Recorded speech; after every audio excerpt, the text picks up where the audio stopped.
Hello, welcome to Doh Athan. I'm Ben Dunant.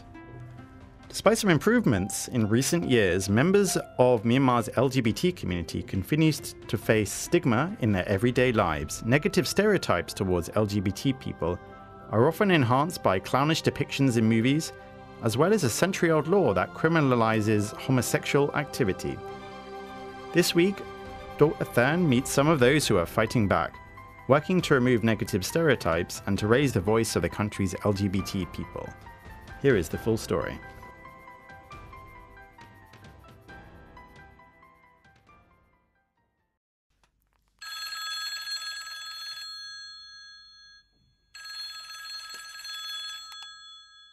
Shomyo remembers when he got the call. A young transgender woman and her male partner had both ingested deadly chemicals as part of a suicide pact.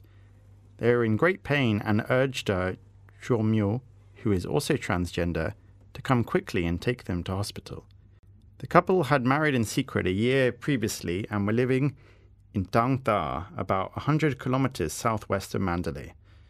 But their parents had refused to accept their relationship, and the pain of this ostracism had led them committing suicide. The call for help came too late. Although Shomyo rushed to their house and called an ambulance, they both died shortly after arriving at hospital. The couple didn't harm anyone, but their parents are traditional. That's what killed them. As a transgender person, where we live, we face discrimination. We can feel it everywhere. It's not just our families, it's in every community. The deaths of the young couple did little to change the views of their parents. When a network for men who have sex with men, known as MSM, tried to place their tombs side by side, both families objected. Discrimination against members of the LGBT community, those who are lesbian, gay, bisexual, and transgender, is deeply ingrained in Myanmar. It is commonly believed that their sexual orientation is the result of transgressions in a previous life.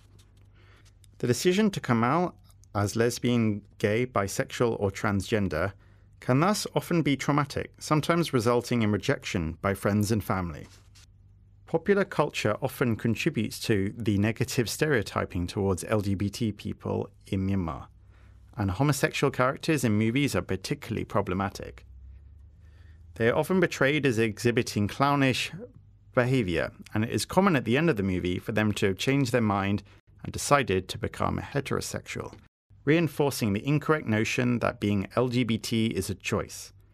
Lin, a makeup artist in the film industry who is also transgender, said she is unhappy with the way LGBT people are portrayed in Myanmar movies.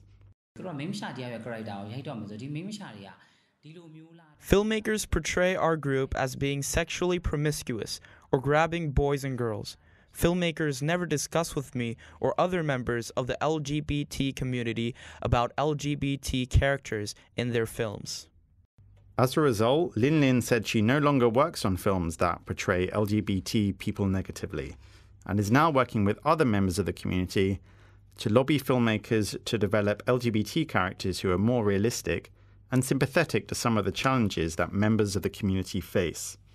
The stigma towards LGBT people is enhanced by a colonial-era law that makes homosexual intercourse illegal.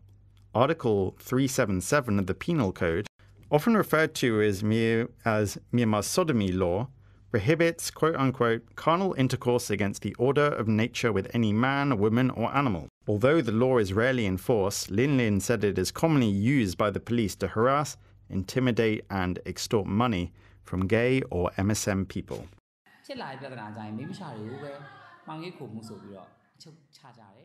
When the people catch a couple in the dark having sex, they only bribe gay or MSM people. They never charge heterosexual people like this. So why do the police do this kind of discrimination? Lin added that there are still many misconceptions about gay people in Myanmar culture, including the belief that all homosexual men are sexually promiscuous. Late last year, members of the Myanmar MSM network met with the Piduluto Health and Sports Promotion Committee to discuss some of their concerns. Topics discussed include the promotion of events for LGBT people, Ending discrimination in health services, reducing HIV infections and stigma, tackling misinformation about LGBT people in the film industry, and ensuring equal rights for LGBT people by law. Dr. Than Nguyen, secretary of the Pithiluto Committee, said she had met several times with the MSN network and supported their activities. But we need more meetings with the LGBT people because there are still issues such as discrimination and misinformation in films, he said. Dr. Than Nguyen added that another challenge was a lack of knowledge among many government staff about the challenges faced by the LGBT community.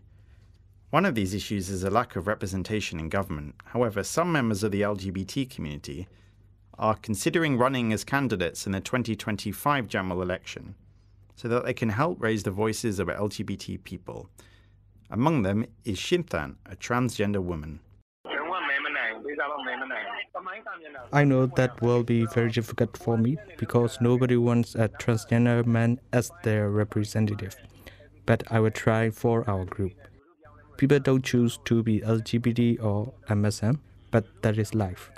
We can ignore it, but we are human beings. So please open your eyes and see who we are.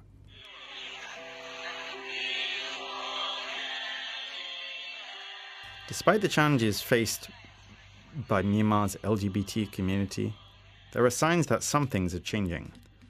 On January 25th to 27th and February 1st to the 3rd, Myanmar's 5th LGBT festival will take place in Yangon. This year, the event previously known as An Proud has been renamed Yangon Pride in order to align more closely with the global Pride movement. The January 25th to 27th activities will take place at Thakin Mya Park and will include free concerts as well as exhibitions, performances and games, including the Drag Olympics. It will also include the Yangon River Pride, the first ever LGBT riverboat parade in Asia, on the afternoon of Saturday, January the 26th. The February 1st to 3rd weekend will take place at the French Institute and feature a series of film screenings and talks ranging from transgender health to legal reform. It is very great to see that, the LGBT festival and Proud is more successful or increasingly popular among the LGBT people as well as the general public. We used to have that kind of gathering in our private place and talking secretly among our inner cycle. But now it's growing well. We reach out to the public areas. We have more interesting, activities that everybody show interest. So this is a great, for that, because we need to be proud.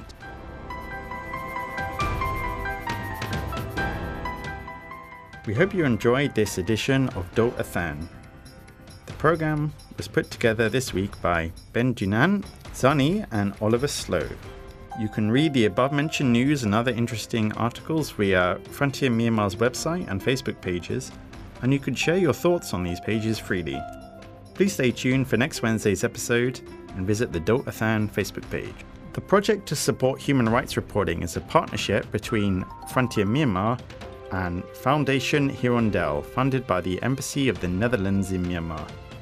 Thank you for staying with us while broadcasting. Have a nice day.